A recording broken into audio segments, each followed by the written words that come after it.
Vamos fazer uma viagem no tempo? Ou seja, quando a geladeira foi inventada, a partir de que ano ela foi fabricada e passado a ser vendida em todo o mundo? Então, vamos desvendar esse mistério? Eu sou Vinícius e desde já agradeço a sua presença. Bem-vindo, bem-vinda. E se está gostando, se inscreva, roda aí.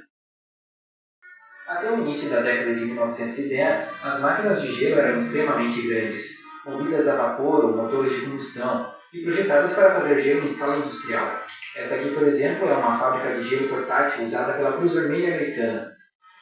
O primeiro refrigerador elétrico para uso doméstico relevante só seria inventado em 1913. O Donald Ray foi desenvolvido pelo norte-americano Fred William Wolf, e até chegou a vender algumas centenas de unidades. Só que era um aparelho pouco atraente e caro para o público mais amplo, e com muito espaço para melhorias, não é mesmo?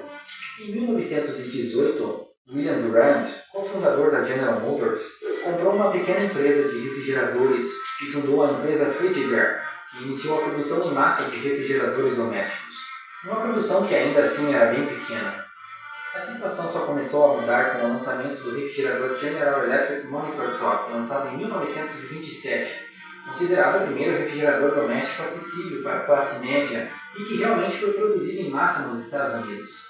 O diferencial dele era o seu compressor localizado na parte superior, lembrando a torre do canhão do USS Monitor, daí a origem do nome.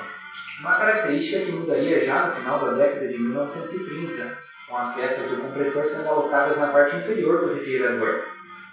Um modelo que, apesar de inovador e funcional, ainda não conseguia impulsionar as vendas como esperado. Em 1930, apenas 10% das famílias dos Estados Unidos tinham um refrigerador em casa. O principal motivo que ainda segurava as vendas desses equipamentos, além do preço, é claro, eram os produtos tóxicos utilizados no líquido refrigerante, que frequentemente vazavam, provocando morte.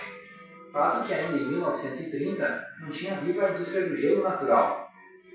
Isso só mudou quando as empresas americanas DuPont e Frigidaire da General Motors se juntaram para desenvolver o famoso gás Freon em 1929, que era menos perigoso para os humanos, inodoro e não inflamável, mas que décadas mais tarde descobriu-se ser extremamente destrutivo para a camada de ozônio. Apesar disso, o gás Freon removeu o último obstáculo para que as vendas dos refrigeradores disparassem em todo o mundo. À medida em que mais casas foram tendo acesso à energia elétrica, visto que este também era o momento de implementação do sistema elétrico em grande parte do mundo, mais e mais pessoas foram adquirindo um belo e elegante refrigerador, diminuindo o desperdício de comida e os problemas intestinais. Para ter uma ideia, só nos Estados Unidos, a evolução foi de 10% das famílias com refrigerador em casa em 1930 para 56% em 1940 e 80% em 1951. Mas afinal, como funciona o refrigerador? Bem, antes é interessante entender o que é temperatura, pressão, volume e calor, mas vai ser uma explicação bem básica, só para entendermos o funcionamento do refrigerador. Vamos pegar como exemplo este recipiente contendo um gás ideal. A temperatura deste gás é uma medida da energia cinética média dessas partículas, ou basicamente a velocidade média dessas partículas. Elas estão sempre em movimento. A diferença é que as mais quentes se movem mais do que as mais frias. A pressão é a quantidade de força por unidade de área que é aplicada perpendicularmente à superfície do recipiente quando essas partículas colidem na lateral, e o volume é o espaço ocupado por elas. Se aumentar a temperatura deste recipiente que não pode variar o volume, como uma panela de pressão, ele irá aumentar a pressão interna, já que irá aumentar o nível de agitação das partículas e, consequentemente, as colisões com as paredes. Se o recipiente for resfriado, a pressão irá diminuir acompanhando a queda de temperatura. Esta relação também acontece se a variação for na pressão. Se ela aumenta, a temperatura aumenta. Se a pressão diminui, a temperatura diminui. Mas o que é o calor? Bem, o calor é a quantidade de energia transferida do recipiente quente para o recipiente frio, até que eles fiquem com a mesma temperatura, momento em que não terá mais transferência de calor. Outro ponto importante para entender o funcionamento do refrigerador é estar ciente de que quando o líquido evapora e se transforma em gás, ele absorve uma quantidade de calor, e quando o gás condensa e retorna para o estado líquido, ele libera uma quantidade de calor. Isso é fundamental para entender o funcionamento da máquina de refrigeração. Aliás, é assim que funciona o sistema de refrigeração do nosso corpo. Quando suamos, o corpo libera o calor para o ambiente através da evaporação do suor, já que para o suor evaporar, ele absorve o calor do corpo.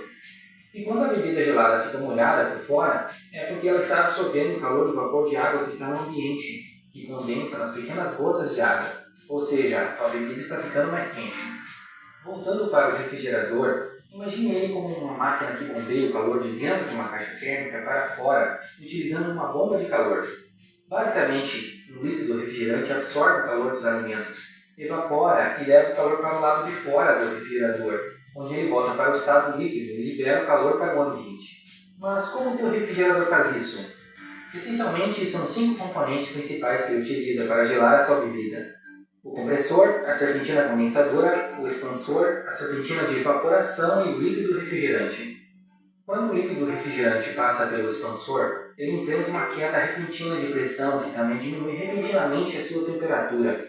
Na sequência, o líquido extremamente frio e em baixa pressão flui pela serpentina de evaporação dentro do refrigerador, absorvendo o calor dos alimentos e aumentando a sua temperatura, até que evapora, se transformando em gás, momento em que absorve ainda mais calor.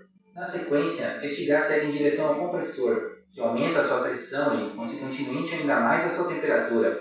Um gás muito quente, de alta pressão, agora flui pela serpentina condensadora, que está exposta à temperatura ambiente, que é muito mais baixa se comparada com a temperatura do gás. Neste momento, o calor é liberado na atmosfera, diminuindo a temperatura deste gás que está em alta pressão e que se condensa voltando para o estado líquido, momento em que ele libera ainda mais calor antes de seguir em direção ao expansor para repetir o ciclo. Quanto ao líquido refrigerante utilizado neste processo, atualmente ele se chama tetrafluoretano, um refrigerante HFC que a pressão atmosférica entra em ebulição a uma temperatura de menos 26 graus centígrados, se transformando de líquido para gás. Lembrando que a água entra em ebulição a 100 graus centígrados. Este refrigerante HFC substitui o CFCR12, também chamado de freon 12, uma substância que, como você já sabe, destrói a camada de ozônio. Bem, agora que eu sei o trabalho que dava conseguir umas pedrinhas de gelo antigamente, acho que vou até tomar uma bebida gelada. Inclusive, comenta aí qual é a sua bebida gelada preferida. Lembra? Foi em 1913 que a geladeira passou a ser fabricada e vendida. Agora, deixe seu comentário gentil